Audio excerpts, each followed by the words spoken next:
కర్నూలు జిల్లాలోని మహానంది బండి ఆత్మకూరు మండలంలో నివసిస్తున్న మేధరి ఎరుకలి చెంచు కుటుంబాల సమస్యలపై అటవీ శాఖ కార్యాలయాన్ని KC canal project committee chairman Bannuru Ramalingareddy ముట్టడించి నిరసన తెలిపారు. మేధరి ఎరుకలి చెంచు కుటుంబాలు అటవీ అధికారుల చర్యల వల్ల తరచూ ఇబ్బందులకు గురవుతున్నాయని బన్నూరు రామలింగారెడ్డి అధికారులను దృష్టికి తీసుకెళ్లారు. అటవీ హక్కుల చట్టం ప్రకారం తమకు రావాల్సిన హక్కులు ఇప్పటి వరకు కల్పించలేదని, నివాసం, జీవనోపాధి, సాగు భూములపై స్పష్టత లేక గిరిజన కుటుంబాలు ఇబ్బందులు ఎదుర్కొంటున్నారని రామలింగారెడ్డి తెలిపారు. గిరిజన సమస్యలు పరిష్కరించకపోతే పెద్ద ఎత్తున ఉద్యమాన్ని చేపడతామని స్పష్టం చేశారు.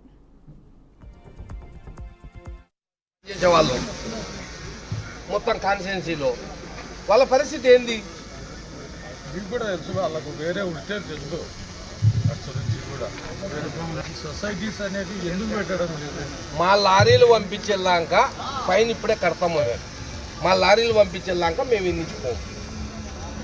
ఎన్ని రోజులన్నా కానీ మాకు నిర్ణయం రావాలా. మంచిగా వచ్చినాము, 5 సార్లు వచ్చినాము, ఒకసారికి బదులు డిఎఫ్ఓ కాడికి తిరిగినాము, రెస్పాన్స్ లేదు. ఏందో మీ నిర్లక్ష్యం. అంటే మీరు చట్టం అనేది మీకు ఒక్కరికే ఉందా?